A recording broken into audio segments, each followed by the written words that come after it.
Hello, Internet! My name is Catherine Barsonistis, and you are watching the Gluttonous Geek Presents Munchies and Minis, my cooking show where I make recipes inspired by various tabletop role-playing games such as Dungeons & Dragons, Pathfinder, Shadowrun, and also fan-created content playing such tabletop role-playing games such as today's episode. Today's episode is based off of the Dungeons & Dragons podcast, the Loot and Dagger podcast, a local to Atlanta podcast of some of my dearest, but maybe a little queerest friends. Yes, this particular recipe is based off of all my good friends down here in good old Atlanta. So, yes, welcome fans of the show, but also fans of that show. So, welcome. Anyway, today's recipe, we're going to be making some biscuits and gravy inspired by the character Victor Sinclair, played by Adam Jones, local here to Atlanta. Victor Sinclair is a cleric of the goddess Tamora in the Forgotten Realms campaign setting of Faerun. He is also the in charge of Mistport, which is the homebrew sort of Faerunian city based kind of a little bit off of Atlanta combined with Savannah. And Victor often has quite a lot to say about brunch, usually whether or not it is a proper brunch or not, and a proper brunch is not proper without some biscuits and gravy. So I'm going to be doing my interpretation of that today. I think it's going to be rather delicious because, as you saw in the name, this is not just any kind of buttermilk biscuit. This is what I'm calling beertermilk. Now, if you're probably wondering what the heck is what? Huh? You would probably be a bit accurate. And you see, buttermilk is kind of a little bit of a curdled sort of type of milk, and usually you can buy it at the grocery store, especially if you're down south. However, another way of making buttermilk, if you don't happen to have that kind of availability, or if you don't want to buy two types of milk and then look at the other one going, what the heck am I going to do with that for the rest of the time that it is not going to expire, you can also make a buttermilk substitute by acidating milk, which usually means by adding lemon juice or vinegar to kind of curdle up whole milk a little bit. Instead of using lemon juice and vinegar, we're going to be using beer. And in this particular case, we're going to be using Sweetwater 420, which I'm not really sure if I can call that a beer, but one, it is acidic enough to be able to act kind of like lemon juice within a buttermilk substitute, but also it happens to be the favorite of the, I want to say head of the Loot and Dagger D&D podcast, as well as a really good friend of mine, James Stiver. He always brings IPA to every single one of my parties, and it's usually Sweetwater 420. So we're going to be using Sweetwater 420 in honor of Mr. James Stiver for this recipe. So we're going to be adding that to milk to make some kind of a buttermilk substitute. We are also going to be making a beer, Sweetwater 420 and milk sausage gravy to go with our biscuits. So I have probably rattled on enough, so I think it's time to start making some biscuits, don't you think? So, like I said, you're going to be needing to make that buttermilk substitute, so what you're going to need is to get that started as soon as possible to let the beer do its thing to the milk. They did not have a single quart of whole milk at my grocery store because they were out, so I have 2 pints. It's the same thing, only like 10 cents more, whatever. Anyway, you're going to want to take a measuring cup. I believe you need about 1.5 cups. That is too small of a measuring cup. You're going to need 1.5 cups of whole milk for your biscuits alone. So, just going to go ahead and pour that.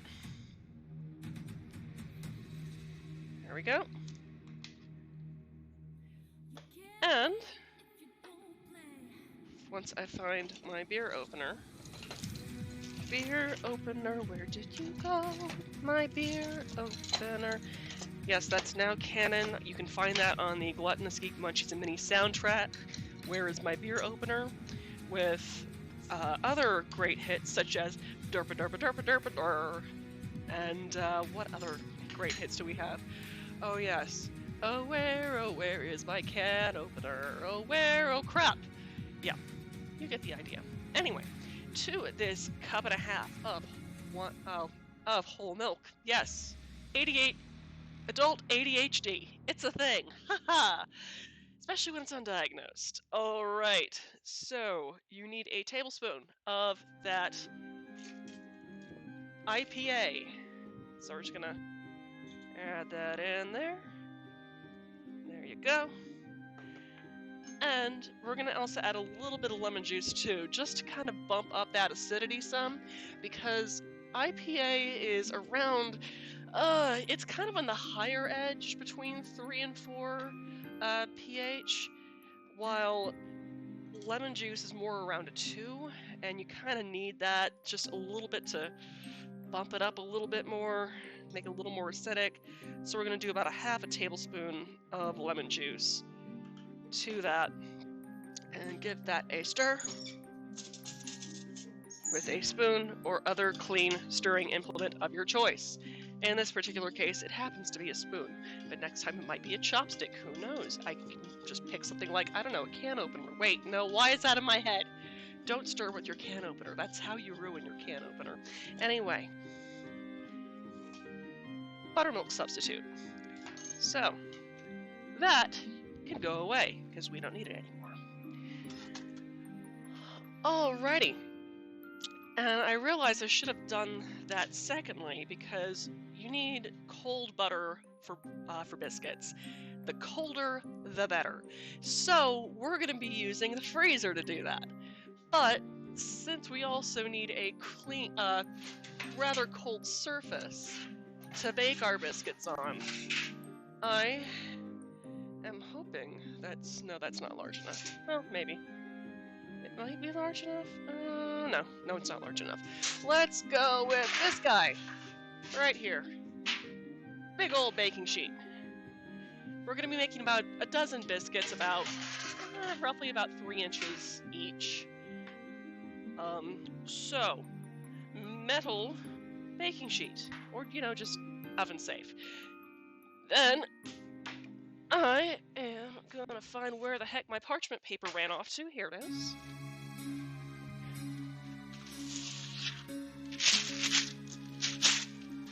I was wanting to look dramatic with that, but that didn't really quite work out in my favor. Alright.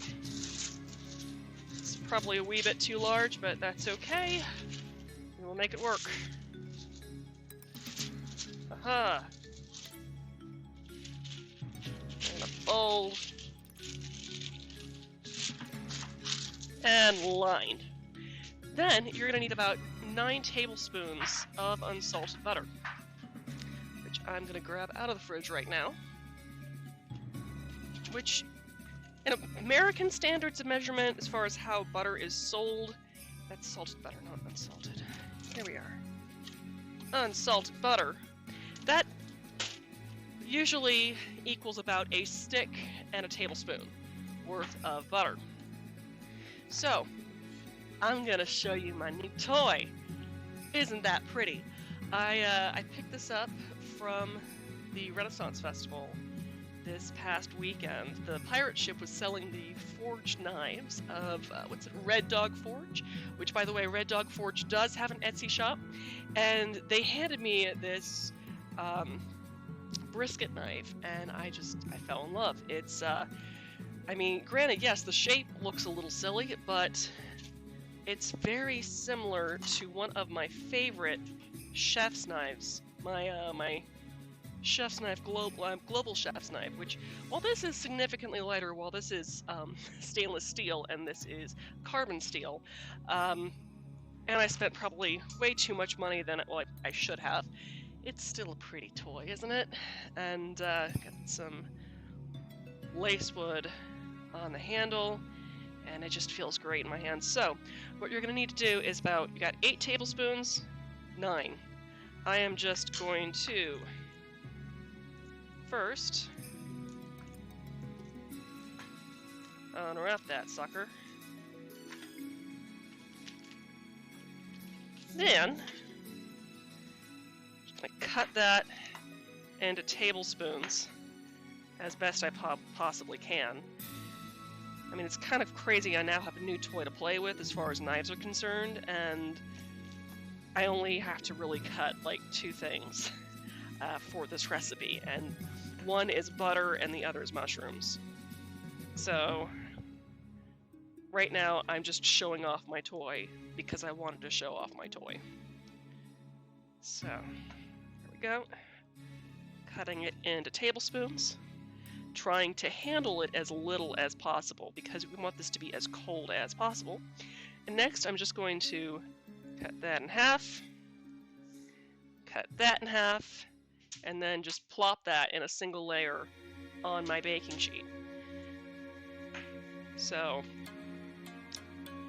we just mostly want to get this small enough to be able to pulverize in our food processor. There's a reason why I don't make a lot of cold stuff all that often, and a lot of it is because I live in Atlanta, and you're thinking, well, how the heck is biscuits and gravy, especially those big fluffy buttermilk biscuits and gravy, so popular when they're a pain in the ass to make? I don't know, it's probably because they are a big pain in the ass to make. I mean, I may have been born in the South, but I have only spent the past, 20 years here? Oh gosh, yes, that is right. I've spent like 21, 22 years here. However, I am the child of Midwesterners. Southern cooking is not their thing. So I've had to learn on my own. I mean, barbecue is my dad's thing. But his style is very Kansas City. Very Kansas City style. Smoked and then slathered with a brown sugar, tomato-based barbecue sauce. So, we do have kind of similar tastes in that respects. But yeah, single layer so it doesn't all stick together when I freeze it.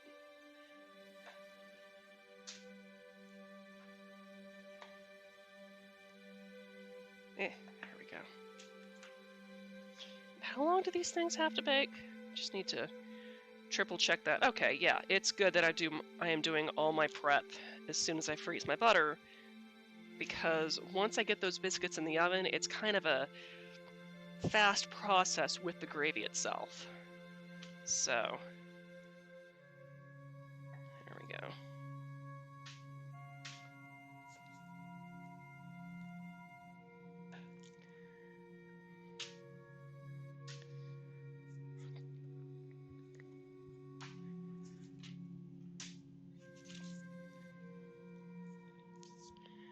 We're going to make this look a little different, though, than a standard biscuit and gravy. We're going to be kind of making square biscuits and doing our cutting with a bench scraper rather than a biscuit cutter.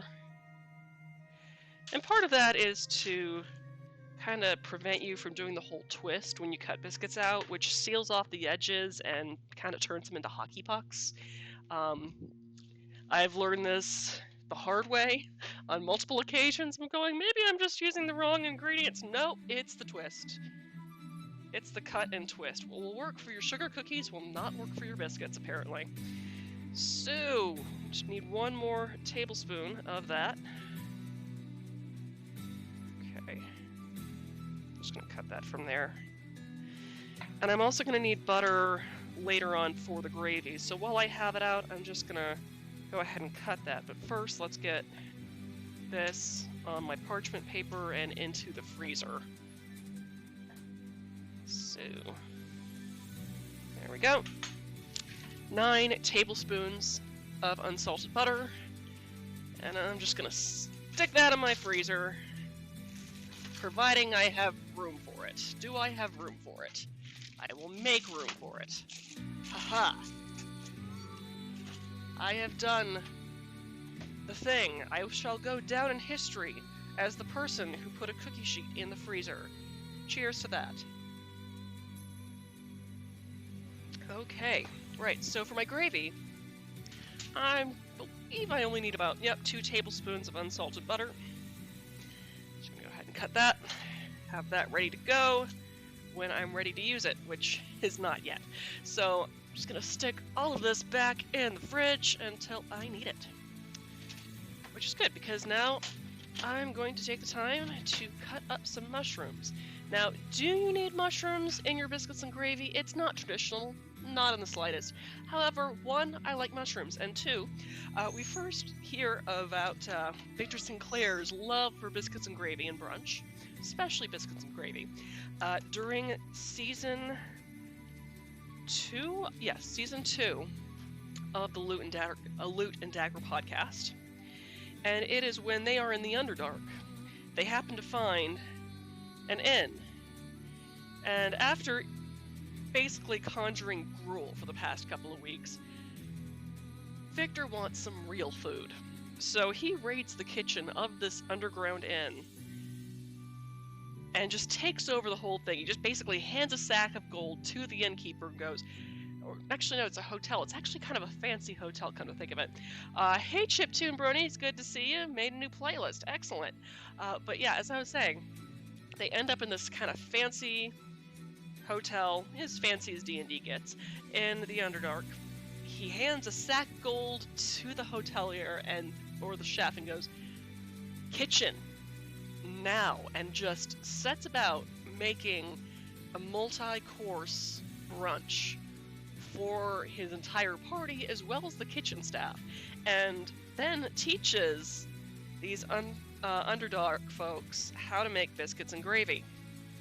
So I'm adding mushrooms because they happen to fight the fungi goddess in this particular season, and it's a cave. It's the Underdark. There's mostly mushrooms. It's like mushrooms and roast steak. That's a lot of it.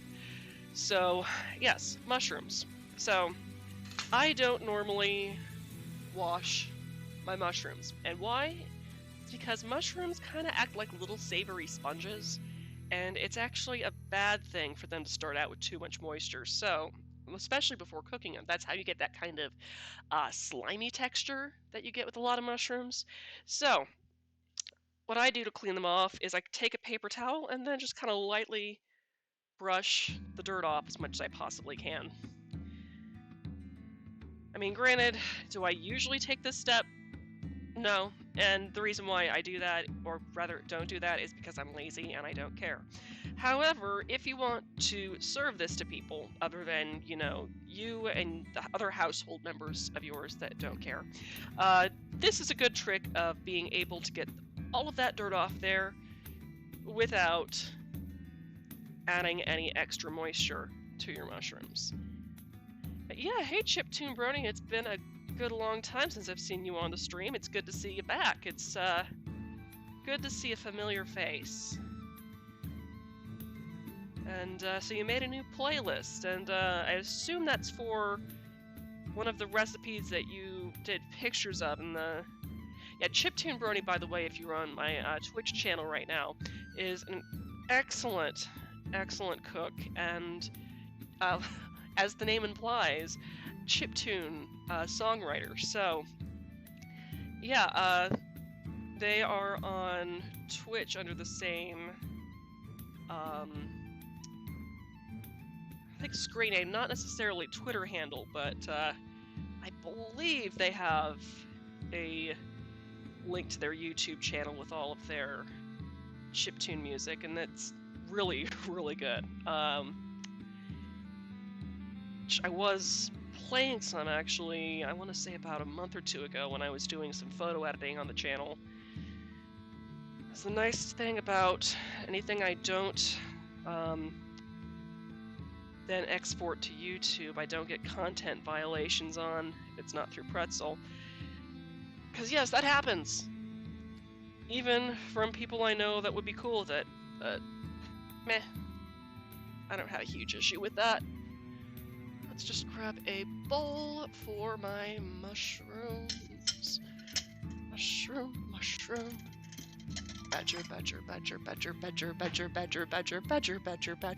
mushroom. Which one was your favorite song I wrote? I can't remember because I am terrible at names. I mean, to give you an idea, there are some folks that I've known for years, or I see at conventions year after year. I can't remember their names.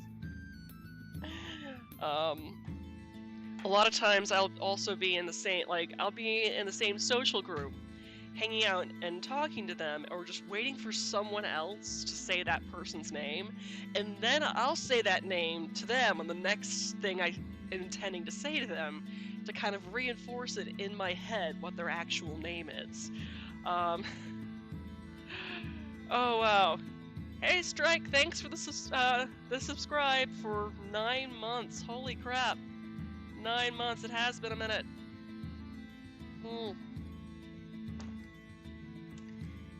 Yes, Strike is my mod on here, as well as the DM for the D&D campaign I'm playing in right now, which, funnily enough, that has been streamed, on and off, but mostly kind of the second run into our the second module into our campaign.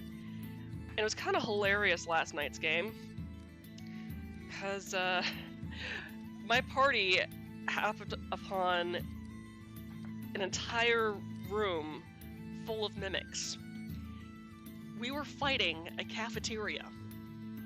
Literally. I mean, the plates, the onion dip, the crudité, the statues, the sofa, even the buffet table was all mimics.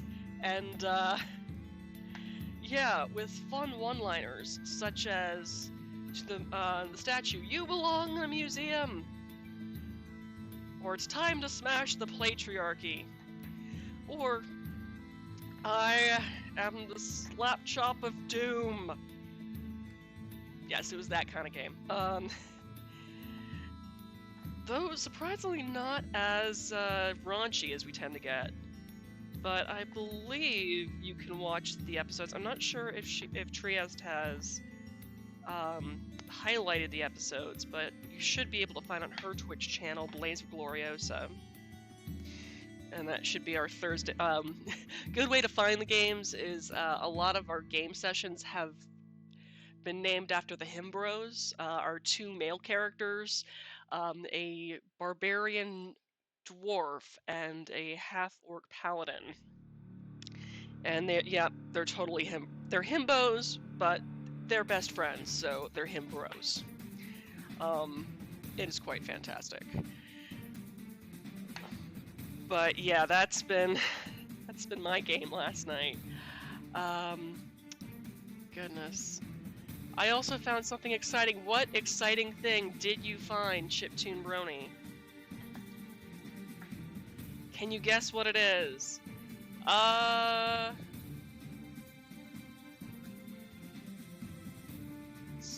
see. They're now going to give me a cookbook offer. Let's see what else. Ark of the Covenant, Holy Grail, yes. What also is exciting? Might be going to Mexico later this year. Gen Con's coming up.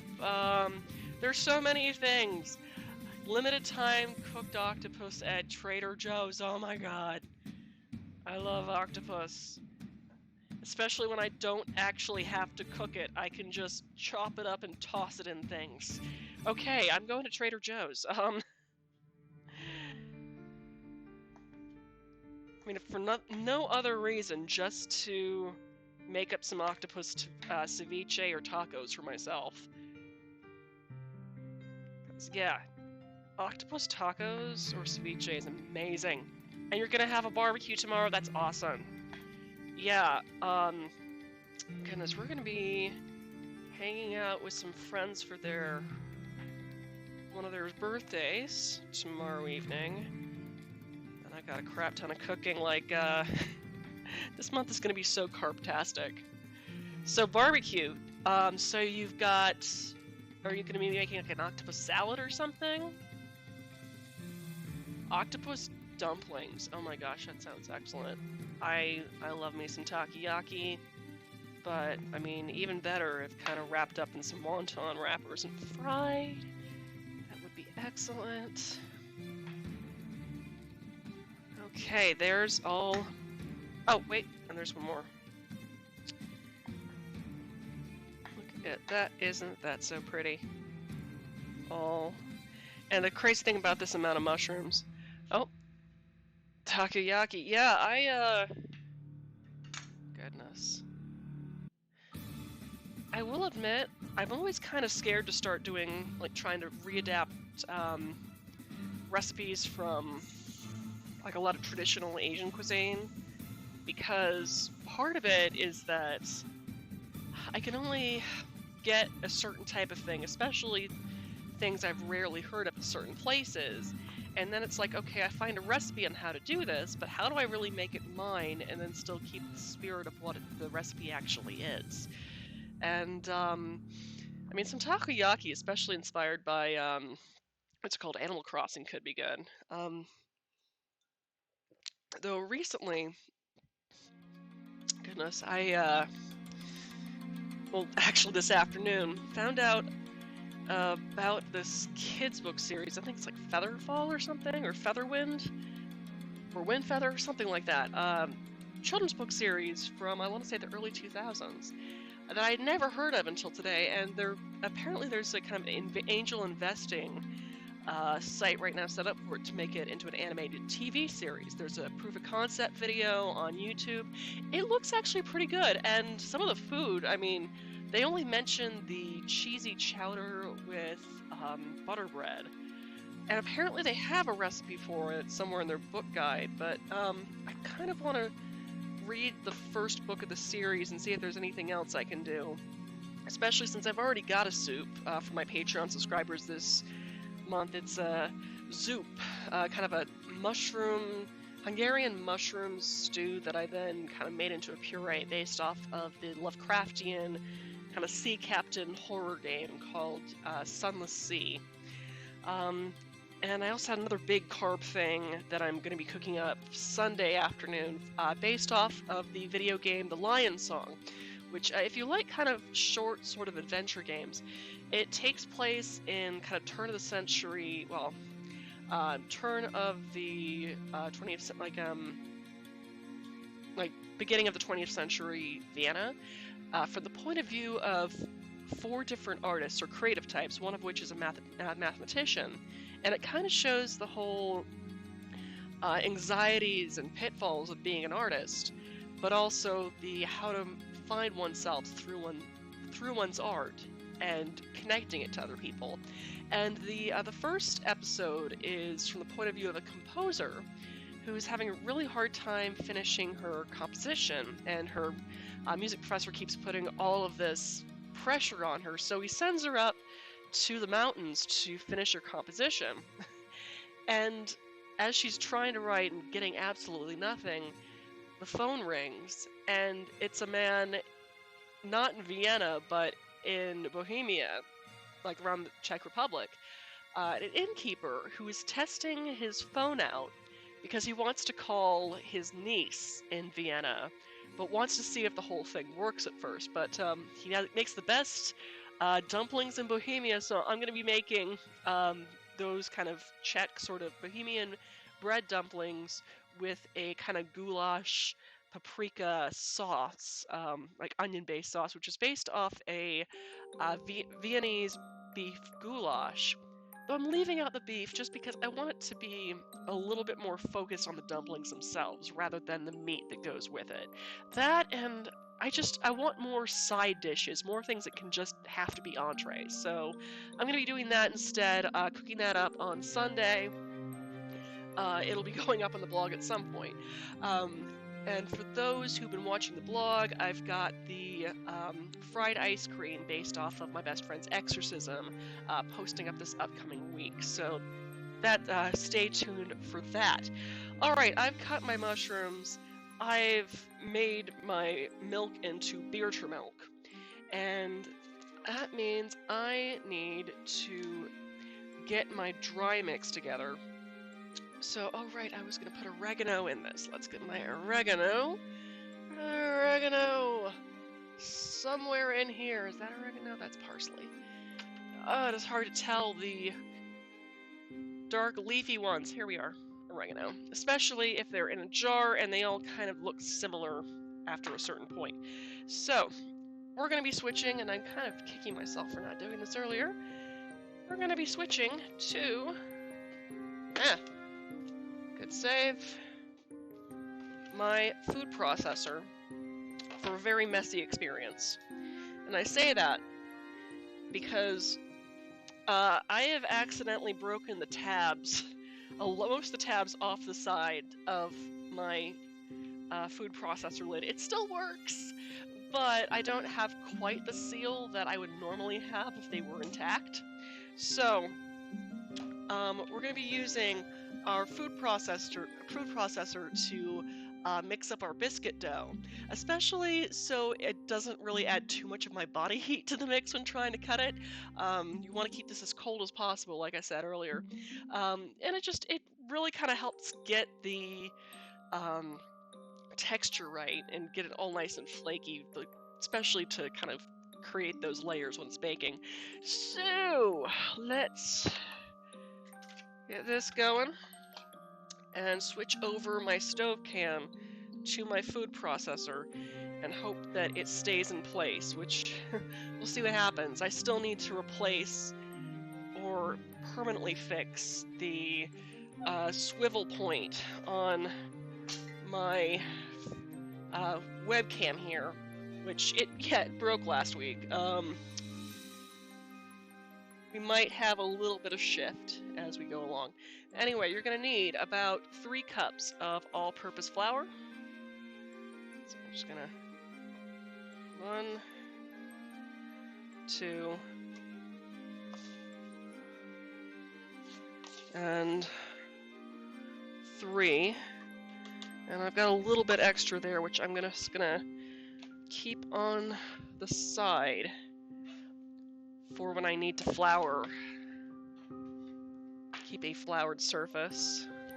I might add a wee bit more to that. There we go. Probably could have used a smaller bowl. Oh well. Anyway, flour. Then you're going to need to add 3/8 of a teaspoon of baking powder, or is it baking soda?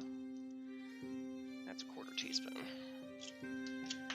So basically 1.5 1/4 teaspoons. That's baking soda, not baking powder. So baking soda's in here. There we go.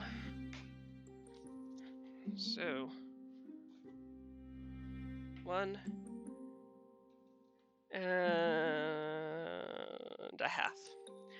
Okay. Baking powder, which we're gonna need 1.5 tablespoons of baking powder.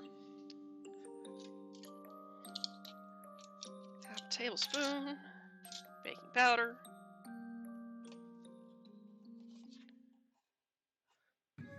1/2.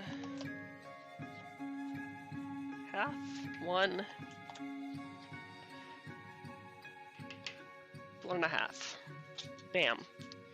And I was also going to add about 1/2 tablespoon of dried oregano, which I already have that 1/2 tablespoon measuring spoon out.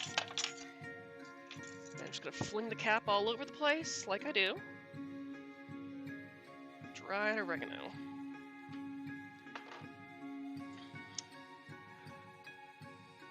Okay. And I'm just going to find my lid and pulse that a couple of times to, once I actually plug the darn thing in, mind you, and make a mess. Oh, good. It's not that messy. Kind of blend that and kind of acts as a little bit of a sifter as well. Okay. Cool beans. Okay, derpa-derpa-der, derpa-der. That will also go in the Gluttonous Geek soundtrack, by the way. Okay, right, salt. I was supposed to add salt in there. You need about 1.5 teaspoons of salt. Half teaspoon, half teaspoon, half teaspoon, which I totally forgot to put in there earlier. 1, 2, 3.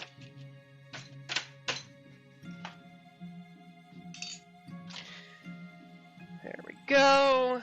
All nice and blended. All right. So, you remember that butter that I cubed up earlier? It's time to take that out of the freezer and hope that it didn't stick to anything. Did it stick? Good, it didn't. I was a little worried that it might stick to my freezer drawer, but it didn't. That is nice and stupidly cold.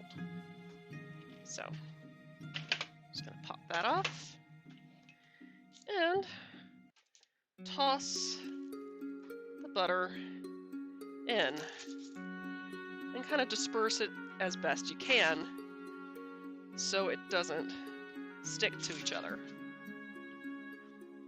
Actually, I'm just gonna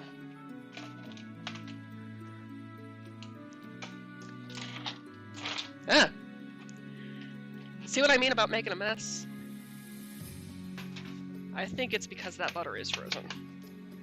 But anyway. Butter. Very stupidly cold butter. Alright. It is time to make a mess. Alright, but first, a drink. This lovely cocktail my husband made me earlier. Okay, there we go. Alright. And you just want to pulse this until it makes coarse, it's all crumbled up like coarse crumbs, breadcrumbs.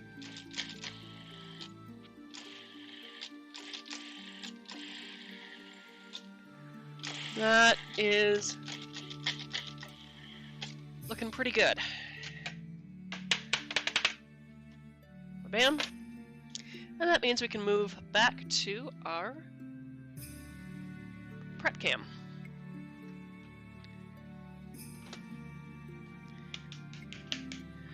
Alright, so while I work on this next bit, I need to preheat my oven to about 450 degrees Fahrenheit. I might put that on convection though to make it go faster. Yeah, we're gonna do that. Because I actually should have done that earlier. Anyway, let's go ahead and transfer our flour and butter mixture back to our mixing bowl. Don't need that anymore, so it is going into the sink. And just get a... Well, actually, I'm going to need to flour that surface anyway, but not right now. I'm just going to pre-flour it there. Okay, cool. So, first, just going to loosen that up a little bit. And then I'm going to make a well.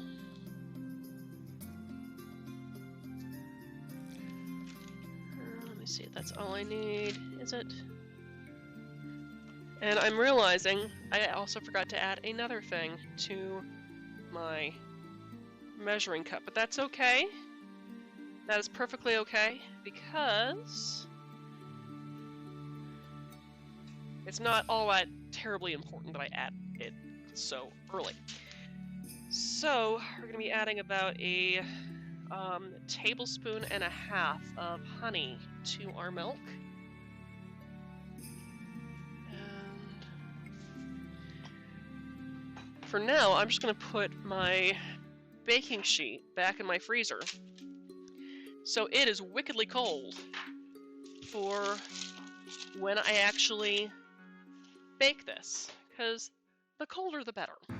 So, tablespoon and a half, but just so it doesn't stick to my tablespoon, I'm going to spray that with a wee bit of cooking spray. And get some honey in there. 1, 2, and 3. There we go.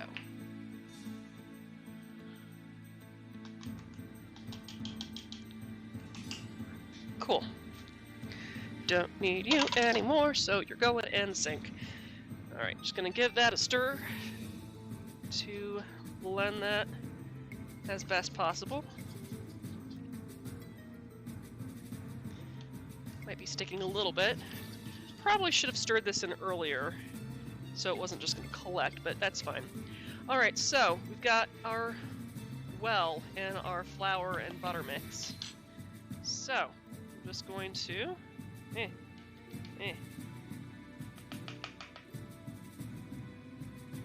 put that in there because we don't need it anymore. And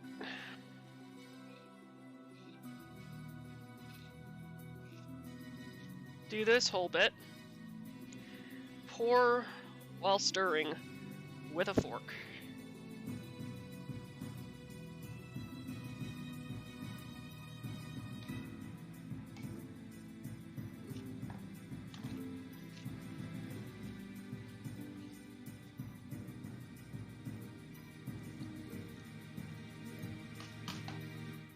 Get the last of that honey in there. Haha. Come on. There we go. And clean that off. So, just gonna stir that.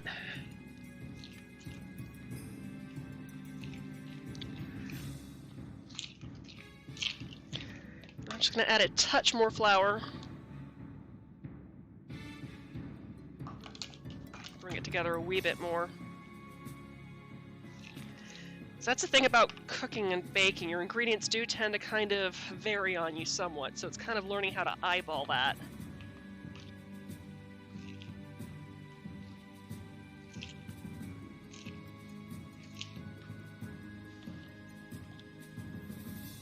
I may have measured this incorrectly earlier. Anyway. Just gonna switch to a spatula. Once I find where they went. Here we are.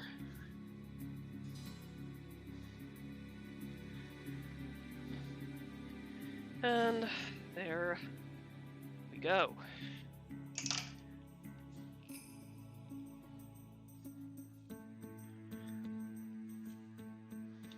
So far, it is smelling excellent, I can tell you that.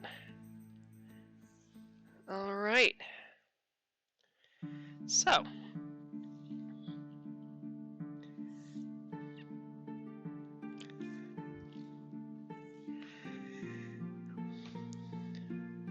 All right, now that you have your dough, I'm just gonna let that sit for a bit while I prep my space.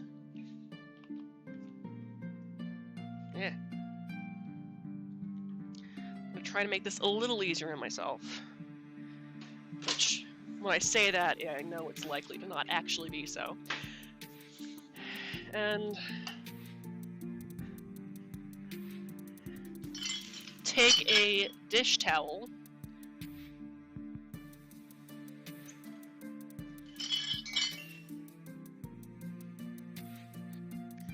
like so.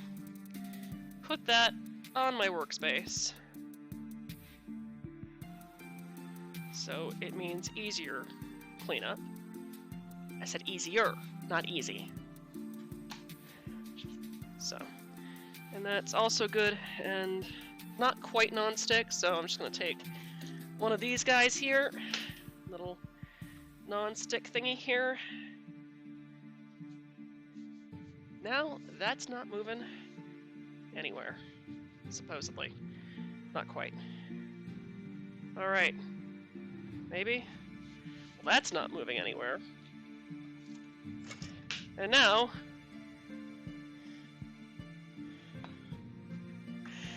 Now this isn't moving anywhere. Yay! I did a thing! Alright. I realized I actually needed more flour for this to be a floured surface. So, I'm gonna dip into my flour for my sausage gravy.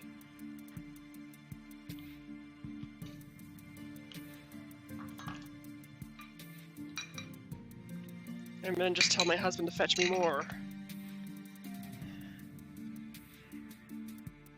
1/3 cup in that flour in that glass dish.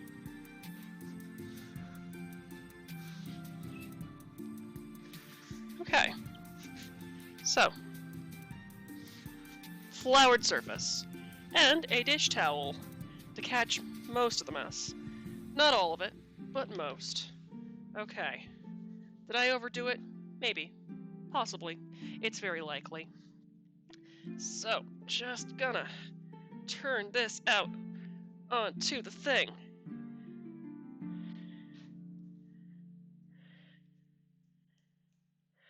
Biscuit dough. Biscuit dough. Biscuit dough. It's sticky. It's... Wait. It's gonna give me a fight. Biscuit dough. Biscuit dough. Alright. Just gonna flour the top.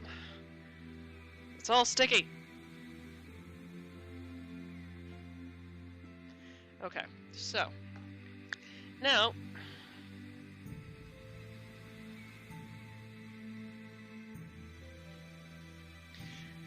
just gonna try to press this out to about 1 inch thick. But you want to press it out into a rectangle because I'm going to be folding this like a brochure shortly. But you want it to be roughly about 1 inch thick when doing so.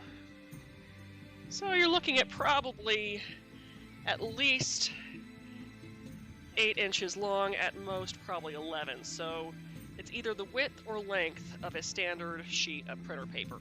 You're used to seeing that, right? Especially if you're younger than the age of 22, maybe? Especially not younger, older than the age of 22, I'm hoping. I don't know, I wonder sometimes with some of these kids. Alright, so that's about 1 inch thick. That's about 11 inches. 11 inches long. Alright. And about 1 inch thick. So, I am now wishing that I had gotten this out of the drawer first, but you'll want a bench scraper. And next we're just gonna flour that, because apparently it likes to stick to things too. There we go. A bench scraper. And here, and... or just use your hand. It's all sticky! Yeah.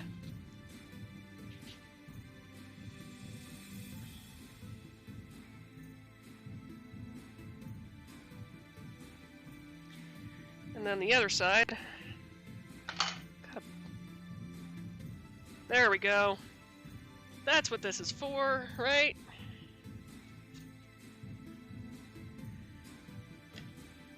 More of that flour. Get this off the dishcloth. There we go. Alright. Do this again. Maybe it won't be as sticky this time. I can always hope. So, now I'm just going to take this and do that.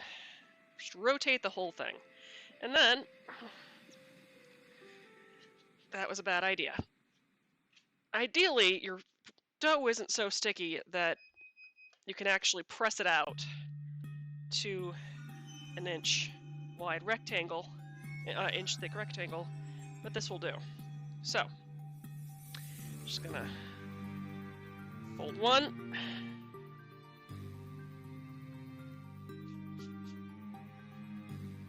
Bench scraper for a reason, after all. And the other side.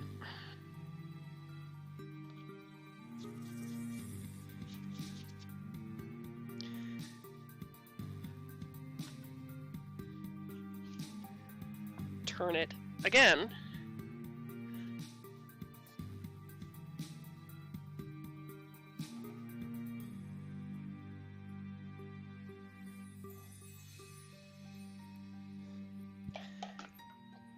And then press it again to that inch thick rectangle. And this creates layers.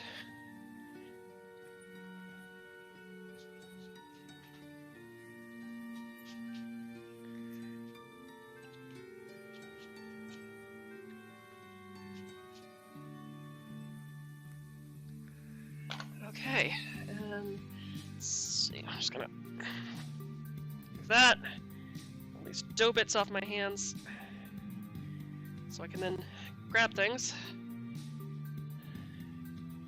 Alright, so then... Okay, so I just have to do that one more time. So, once again, fold.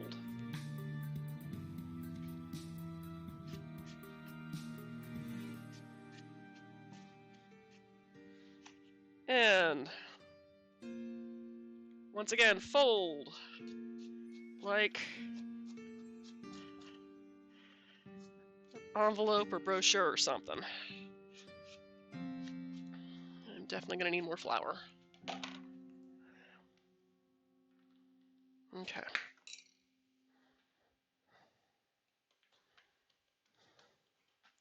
So, at this point, what I'm actually gonna do, just for my own sanity, is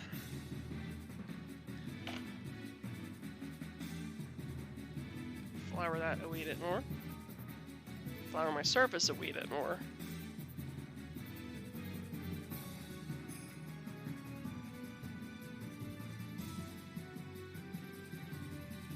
Okay. And I'm going to cut that rectangle into thirds.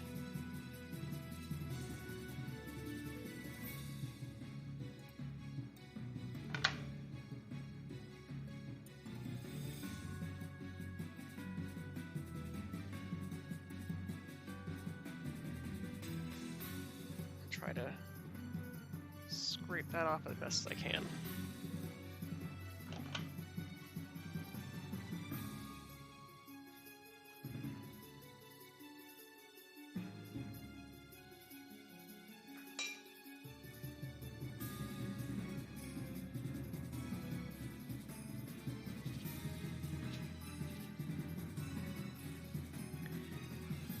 And I'm realizing what my actual mistake was. I forgot to refrigerate said milk. So it probably needs a little time to chill, literally.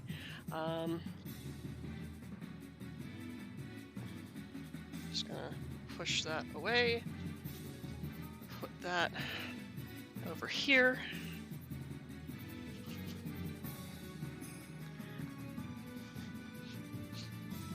There we go.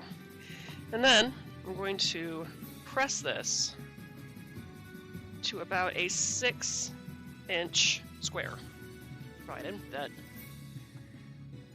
it'll let me. So, roughly to a 6-inch square, roughly about an inch thick. That's about it. Yeah.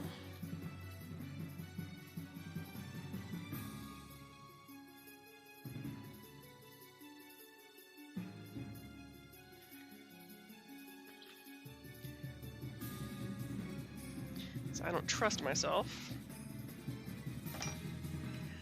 Just going to cut that straight down. You do not twist.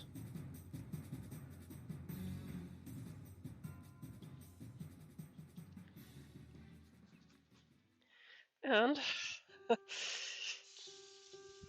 hi Ginger, how are you?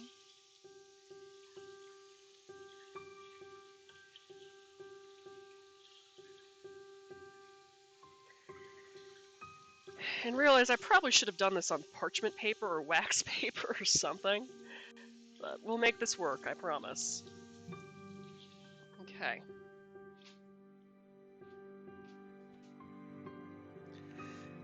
And put that off of convection. Back on the regular baking at 450 degrees Fahrenheit. Do not bake these at convection. So, I need not my cat in front of my freezer, I need the baking sheet lined with parchment paper that I put in my freezer earlier. Just gonna move things around my very crowded kitchen peninsula and plop that onto my very cold baking sheet.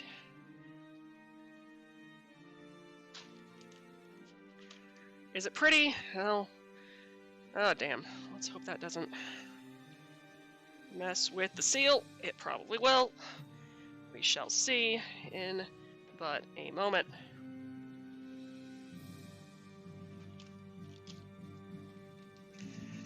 All right. Please work for me.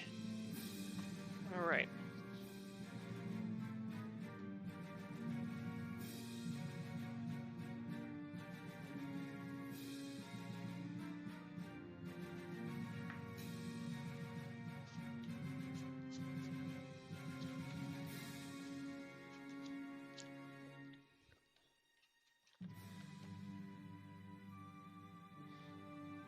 Nope.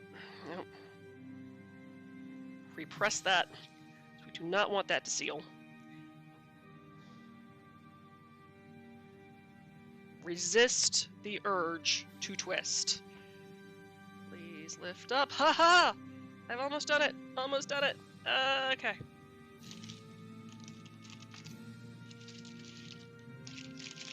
This is gonna be the most messed up looking biscuits ever. Just because I forgot to chill the milk. Alright, that's about 6 of them. Let's go ahead and get those in my freezer. Not in my freezer, in my oven. For about, we'll check it in about 12 minutes.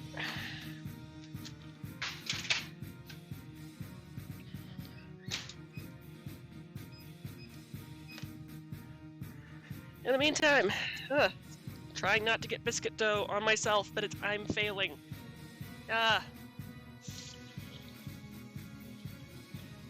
And this is why you chill your milk.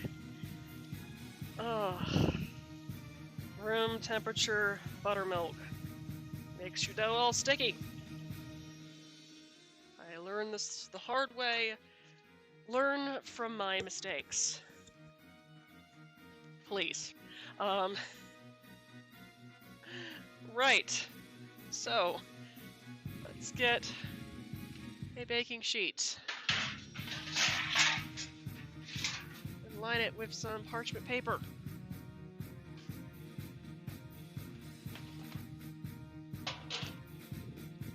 And sincerely hope this works.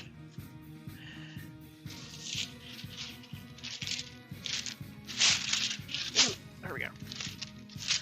This time we're just going to refrigerate the biscuits themselves before baking. After, of course, we cut them and set them out. Which, that is, if I don't end up messing this up as well. Yay, the life of an ADHD adult. Alrighty, so, we got these two right here. That's cut. Just gonna wipe that off. That didn't work.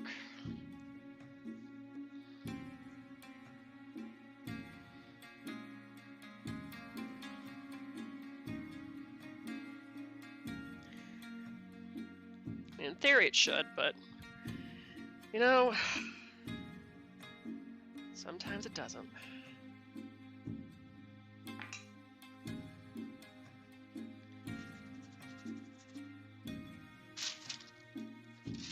There we go.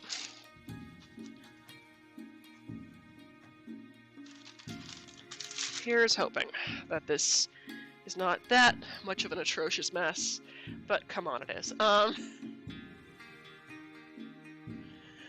I am not an expert. I just cook things and read a lot. Alright, plop. It's all sticky! Get on there, you stupid rougher stuff or rough 'em. Okay. It's gonna be the most messed up layers ever.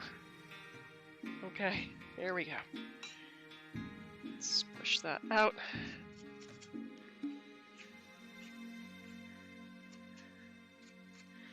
See, this is how a bench scraper is supposed to work.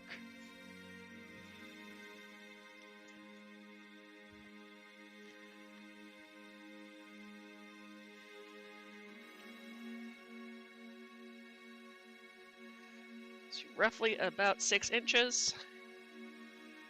Okay. Haha! The last 4, of course, are going to work for me. Except for that one. Get off my board.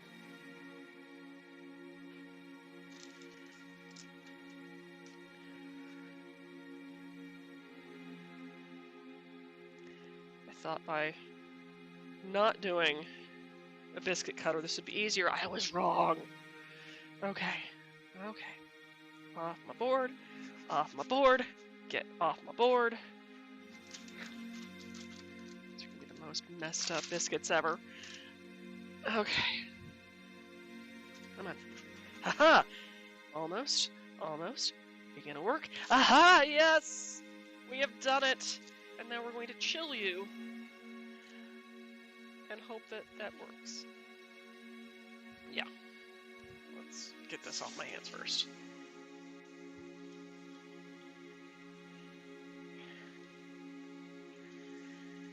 Okay. Well, at least the biscuits are smelling good. I can't really quite look at them yet because I don't want to mess with them rising in the oven. But I guess I can also look and like turn the light on. Nope, that shows me nothing because the parchment paper is in fact blocking it. Okay. Yay! That looks horrible, but we're gonna use it anyway. Let's see. Just stick this in the fridge where there's room. I'm running out of room. Aha. Move. Safely in the refrigerator for now. Away with ye, biscuit bowl. And whatever the heck I did with this. Away with ye.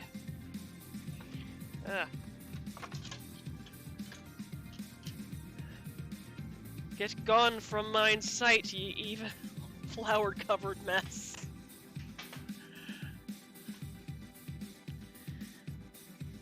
I mean, that kept it for the most part clean. Kind of. Sort of. Good thing I'm not having any gluten-sensitive folks over for dinner anytime soon. Nothing against them, just I don't happen to have any coming up soon. There we go. Get all the flour off of there. And throw that in the laundry. Yay! Okay. I don't think that's a... I'm just gonna stick that in there for now, because I do need 1/3 of a cup of all-purpose flour, and I used most of it trying to release the biscuits from my cutting board, which it's probably also because it was a cutting board, and there's a lot of little tiny grooves that probably stick with things. That was my mistake. So, make sure it is a smooth surface that you are working with, and not one that's covered in tiny little grooves, like, say, a plastic cutting board. So, right, now that we have that baking, I'm just going to go ahead and get some trivets out for now for when I have that first batch of biscuits come out of the oven. So, I'm just going to grab this, and while I have stuff out, I need to start putting together the blend of spices for my gravy. So, I'm going to need about a small bowl for one, a whole ton of measuring spoons. So, these guys over here, and garlic powder, smoked paprika, and black pepper. So, and this all goes at the same time, right? Did I write it that way? Derp, derp, derp, derp, derp. Yes, they all go at the same time. So, I'm gonna need a half a teaspoon of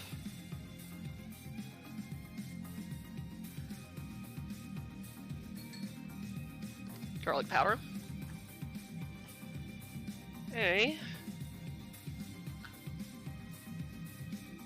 quarter of a teaspoon of smoked paprika,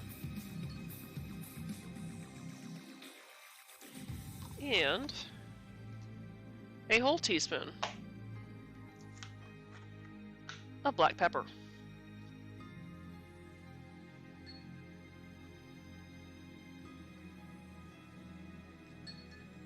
Did I go a little overboard? Maybe. But it'll still work. Whew. Right. Beverage. That I end up spilling on myself. Like you do. Okay. So, let's get cooking our sausage gravy. So, you are going to need a skillet. I usually prefer to use my cast iron skillet. Let's move our stove cam to the actual stove this time, why don't we? So, let's just make sure that is pointing in the correct direction. Just move this out of the way. Yeah, my cast iron pretty much lives on my stovetop right now.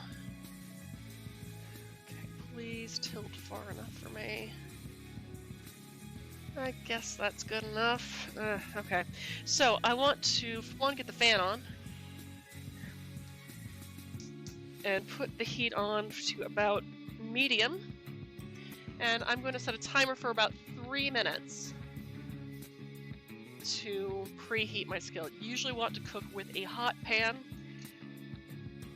so things cook evenly and within the right amount of time. So, and you know, at the right heat. Do I have enough room? Come on. I want to see. Aha! Yes, that works. Okay. Right. So all those mushrooms that we chopped up earlier, yeah, that's going to be cooked first, because we want to release as much moisture from those mushrooms as possible, just so it doesn't get that slimy texture, but it still gets that nice kind of browned flavor that you get when you actually, you know, cook mushrooms and other proteins on high heat. So that's about, oh wow, just check on those biscuits, because we are at the 12-minute mark for the first round of biscuits. I just need a pot holder. Okay, how are we looking? Those are not quite rising how I wanted to, but they'll do, I think. They are brown at the bottom. Just wait for those to come out.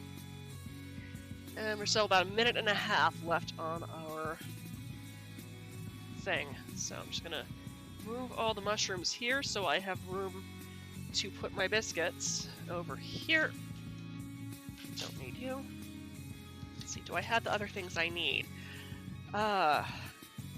Almost. Let's go ahead and get that first round of biscuits out of the oven. So,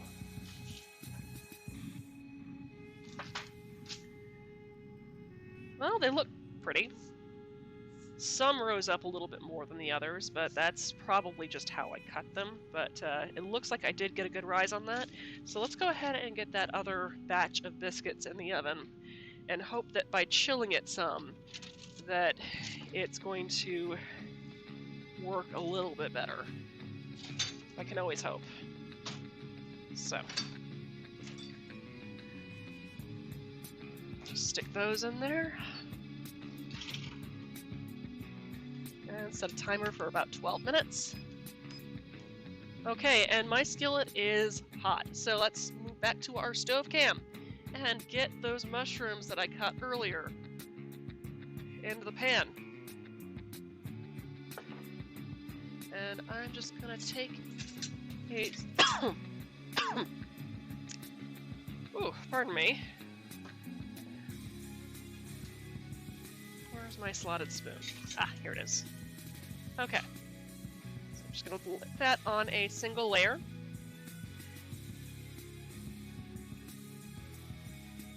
And I'm gonna just add a pinch of kosher salt for now.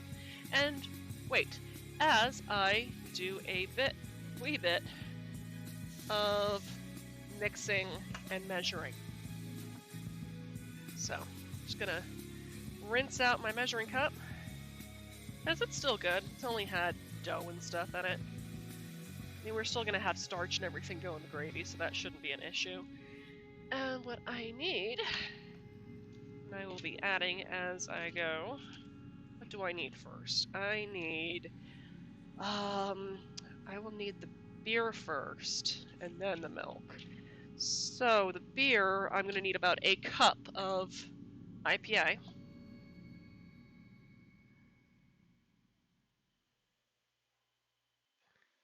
So,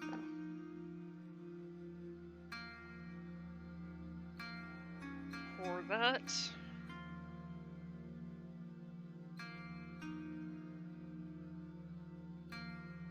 And let that settle by my stovetop. And you see how I have liquid already coming out of the mushrooms here? Because there's so much moisture in it that they just kind of cook within their own moisture. You don't need any oil to cook mushrooms on the initial cook. Because that moisture that they release adds as its own non-stick substance with the pan. And you notice how much they cook down too. That's why I'm using an entire 8 ounces, half a pound of mushrooms. So, what else do we have? Let's see here. Derp. Right, I need to get my sausage out. Giggity. You'll need a pound of country sausage. I got mild. You can get spicy if you'd like. It's entirely up to you. It's ground pork country sausage. So this is the stuff I got. And that really just depends on your price point and availability where you happen to be. This was the least expensive because it was on sale. Despite what that sticker on the package says, it was in fact, I want to say $3.15. Oh, no, $3.58. That's right. Publix tends to be a little bit more expensive for me anyway, so it was good to find that at that low price point. Could have I gone to Kroger? Yes, but it was also out of my way. So, and now that I'm back in an office, it's a little more difficult to try to coordinate my, my things and stuff. I do not need this much flour, so I'm just going to put it into my flour canister as leftover, because I'll need it at some point for something else. Alright. However, I could definitely use a bowl. Screw it. Okay. To put cooked biscuits in to keep them nice and warm. So, just gonna clear that off. Find another clean dish towel. Or, you know, clean as possible. Preferably without cat hair, like the rest of my kitchen.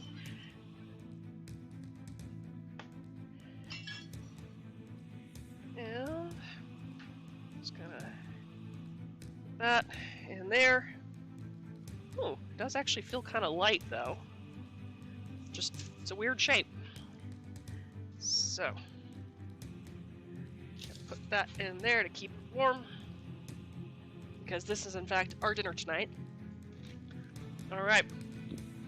The mushrooms. I want to take the mushrooms out of the pan once they've released most of their moisture. Which, we are getting to that point, I would say. I'm just gonna stir it just a wee bit more until I start to hear the sizzling slow. So, like I said, we are almost there with that. But in the meantime, this gives me ample opportunity to clean up all that oregano that I just spilled right now. Ah. It's like you think you have a ginormous kitchen, but then stuff gets on top of things, and things get on top of stuff. And then the whole world goes around, and we wake up another day, slightly hungover. So, Victor Sinclair is as mild and cozy as anything, says Strike Red Kite. Yeah, you're not wrong. That actually is a pretty accurate description for him. But he can also be spicy. Or at least I'm picturing Adam saying spicy. So, alright, so our mushrooms are definitely done cooking. I'm just gonna take a slotted spoon and transfer that back to the bowl that I had them in earlier. No worries, it will go back into our gravy, just not now. So, I have a hot pan. What a coincidence, I have sausage to cook in a very hot pan. So, just gonna grab this out.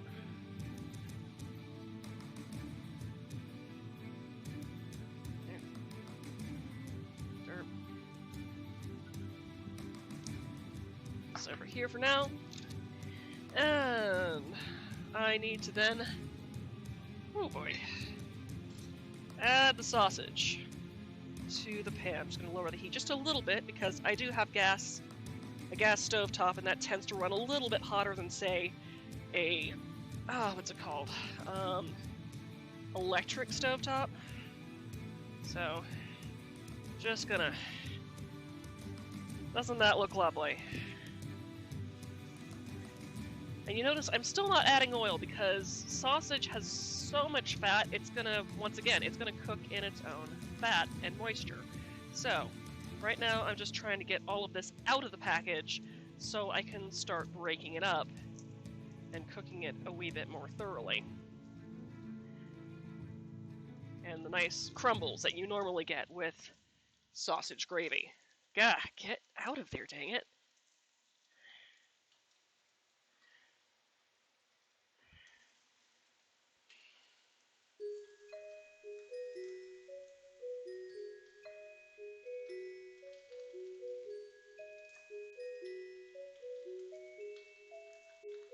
Come on.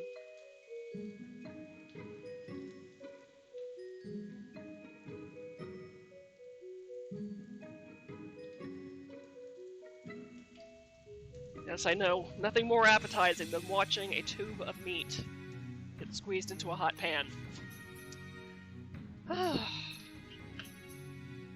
Just gonna switch utensils, though, because I still want to use that slotted spoon for the gravy itself, and I don't want to cross-contaminate too much.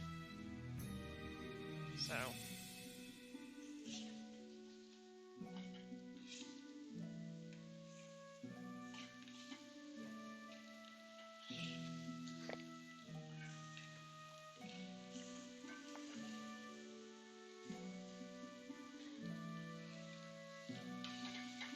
to give that a flip and break it up.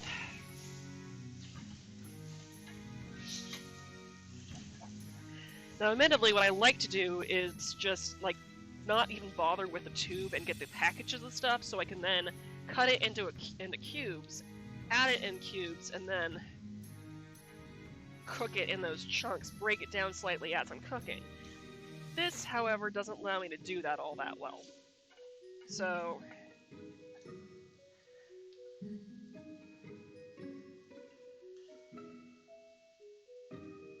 just try to break it enough into sizable chunks to then get some good browning, and then I can break it up a little bit further.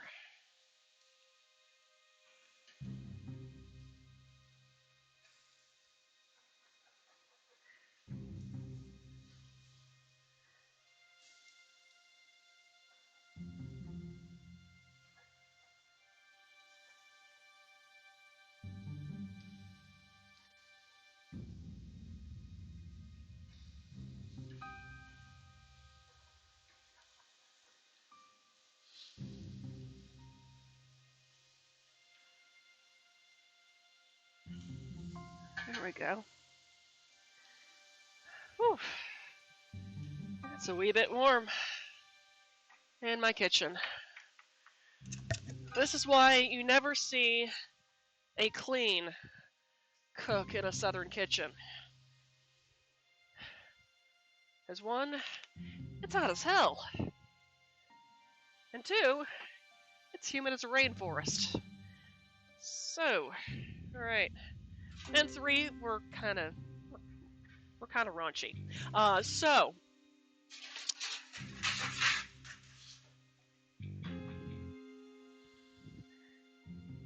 grab a thing with the thing to cook the thing and the other thing.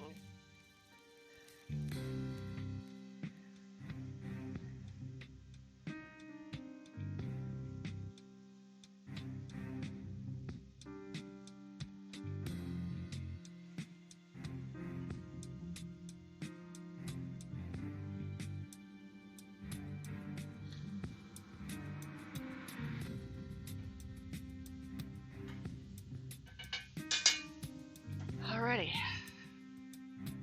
Whew.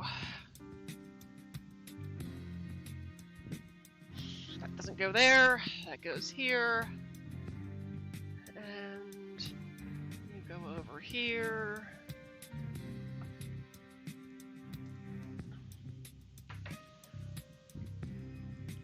And that is the other round of biscuits that need to come out of my oven.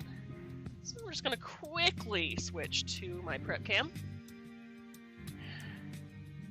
And hope this worked out well enough. Let's probably... yeah, that's good. Ooh, hot, hot, hot, hot, hot. There we go. Nice and spongy. So I'm just going to go ahead and turn off the oven because I don't need it anymore. And back to my sausage.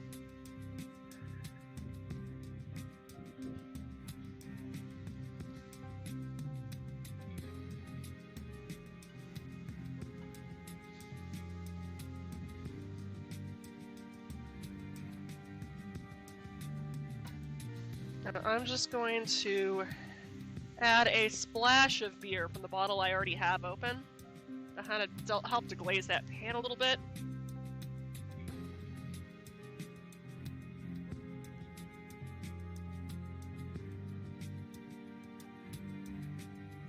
Go. And as you can see, it's already cooked off, but it allows me to release the brown bits from the pan some. Which, yes, you do definitely want those little brown bits in your gravy. They add flavor. But our pork is still yet not cooked through yet, so I'm just gonna keep cooking it until it is cooked all the way through. While breaking it up bit by bit. And you know, it kind of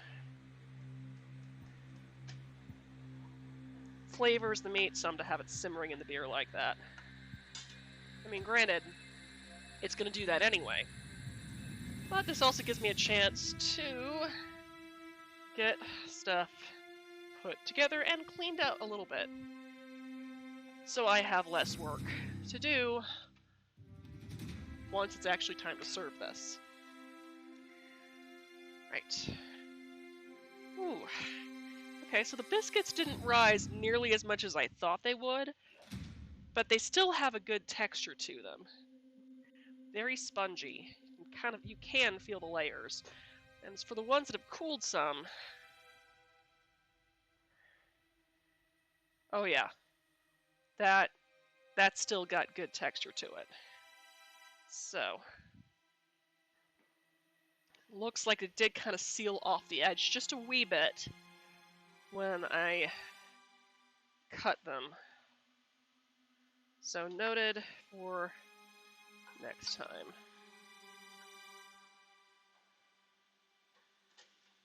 Alright, so it looks like my sausage is finally cooked through. So I'm just going to get rid of that spatula and then switch back to my slotted spoon. And I'm just going to add that 2 tablespoons of butter that I cut up earlier.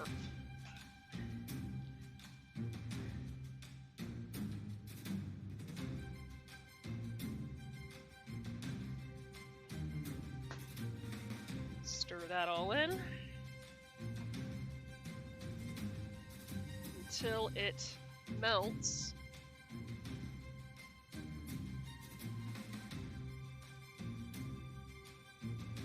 Completely.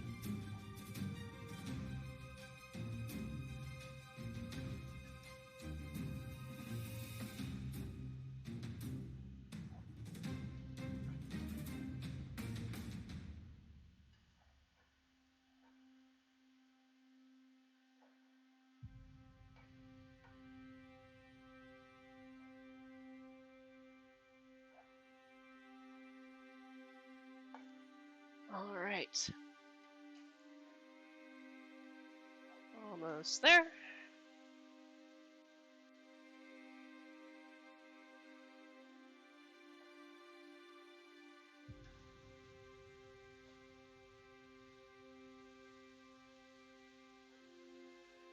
All right.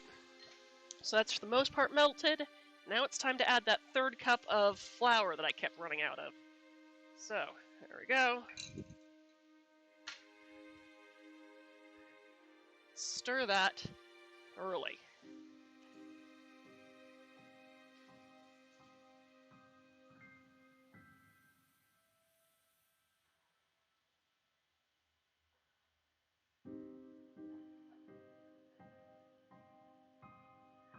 And you want to cook that for about, how long did I actually write down? I think about 2 minutes, so let's go for about another minute. I think it's been about a minute.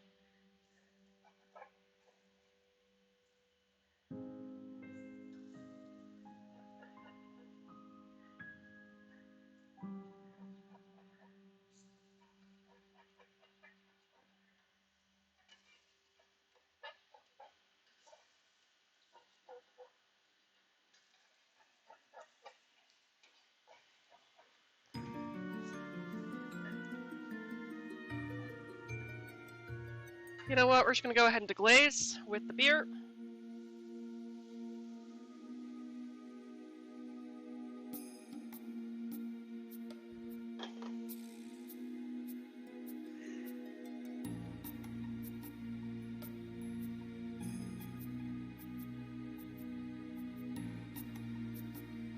Try to scrape all the flour and whatnot off the bottom of the pan. See how we kind of got that gravy going already? Alright, so now I'm just going to lower the heat down to low because that's about as much as I need to. Let's see. Mushrooms back in there. Now I have to add, how much milk did I actually write down for this gravy? 2 cups of milk. So that's not that much. Now it's time to get the rest of it.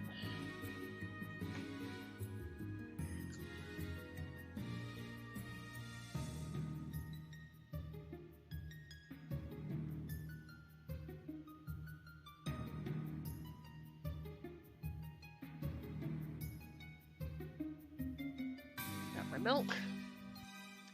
And where the heck did I put those? Ah, here we are. Here are the spices. the garlic powder, pepper, and smoked paprika that I showed you earlier. Just gonna get that in there.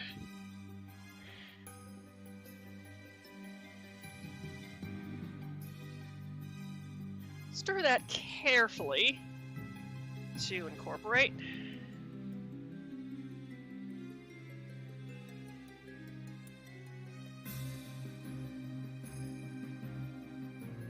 And I'm just going to put it back up to medium-low for now to heat up and thicken.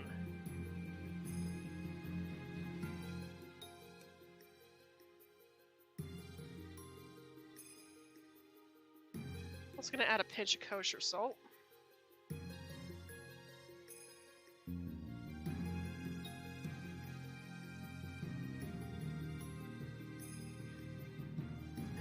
And start cleaning up my kitchen while waiting for that to thicken up.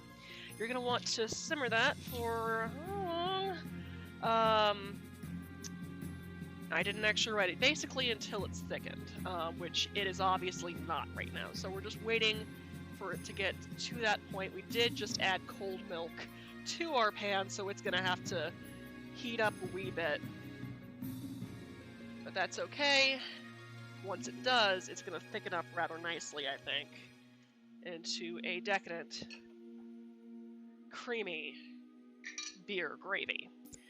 So let me just go ahead and get these biscuits into my little bowl of towel and whatnot while waiting for that to thicken up. That way it also stays nice. These stay nice and warm for when I actually serve dinner.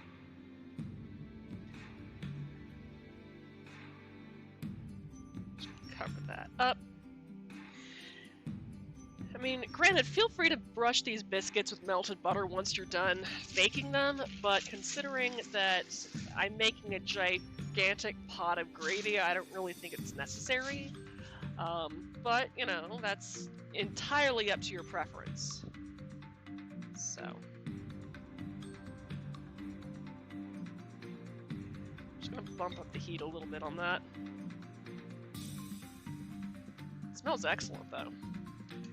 So, in the meantime, it's time to clean my horrendously messy kitchen. Finally.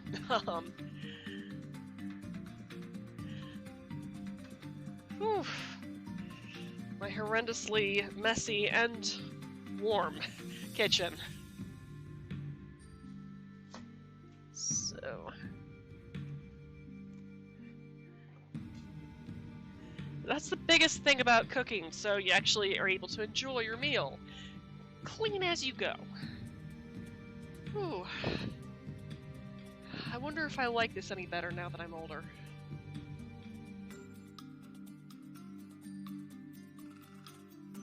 Nope. Nope. Nope. Oh boy. Yes, IPA is, not really one of my favorites. Oh, I did it again! Ah! Why would I do this to myself?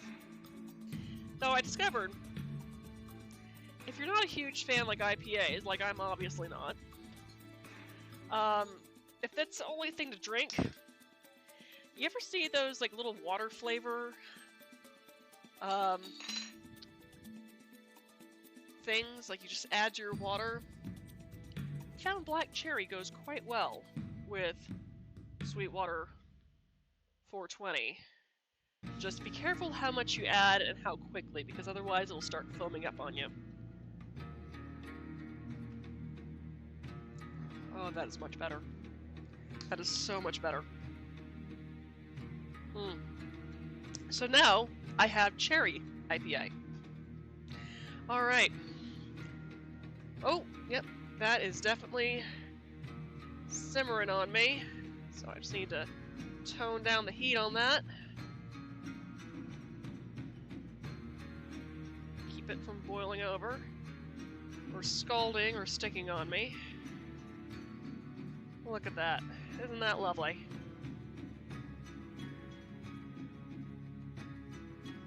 And this stuff is great reheated as well, so if you definitely make more than you're able to eat, refrigerate it and reheat it for another time, or better yet, bake up a whole new round of biscuits to go along with your already made gravy. Oof, wow, that is looking beautiful. I'm going to give that a taste in just a second as soon as I put this baking sheet away.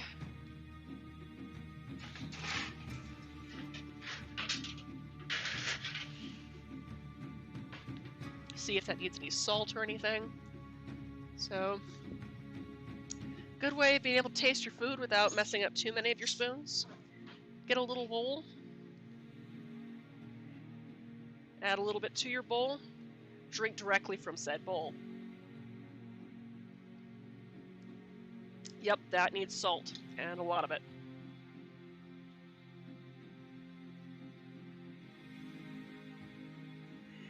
If you're worried about how much I'm salting this, don't be, because kosher salt has got a very low salinity point, which allows you to kind of, for one, dissolve your salt much faster so you taste it faster, but also so you're not adding way too much as you're adding to taste. It's got larger flakes, so it dissolves quickly. Okay. It probably needs more. But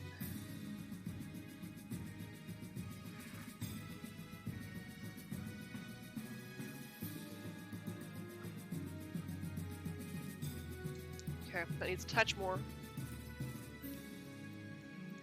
And because this actually ended up being a little spicier than I intended, I'm going to add a bit of honey to that to sweeten it up some. Especially with that IPA. So that's roughly about a tablespoon right there.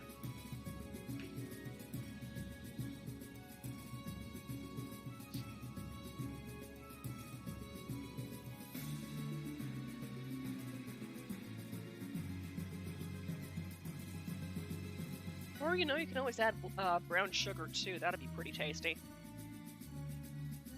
And also fitting within the theme. Alright, let's try that again. Where are you? Ha, here we are. Food rocks. Alright, let's see.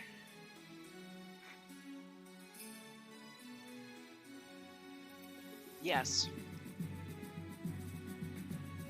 That is perfect. Okay.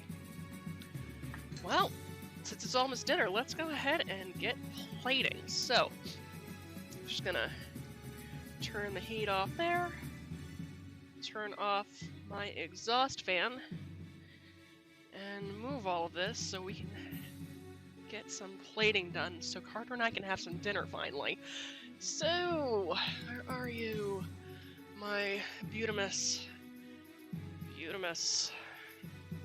oven mitts. Here we are. There we go. And just gonna grab. We'll start off with small plates for now.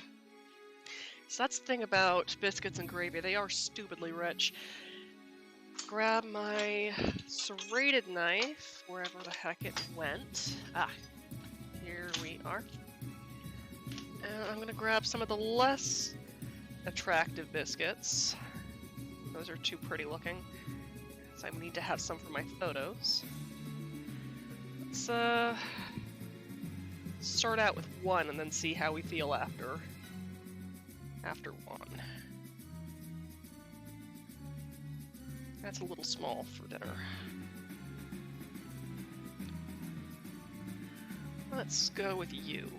Eeny, meeny, miny, you. So, traditionally, you would slice this in half.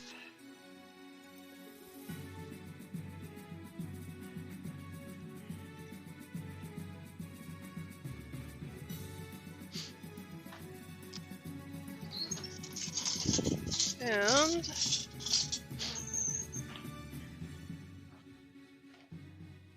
ladle on some sausage gravy. And this is actually a rather conservative portion right there. And by conservative, I mean not really entirely if you're going by Southern standards. By Southern standards, it's more like this. There we go. Perfect. So, there we go. Victor Sinclair's beer, turmilk, biscuits, and gravy. Anyway, I would like to thank you for joining me today for Munchies and Minis. I know we did postpone it later in the week, but I think it was well worth the wait. Actually, the real reason why I postponed later in the week, I didn't have time to go grocery shopping until yesterday, so that's why we are streaming tonight. Anyway, I am looking forward to my dinner. I hope that you are interested in following this and other recipes that I put here on Munchies and Minis, my tabletop role-playing game cooking show.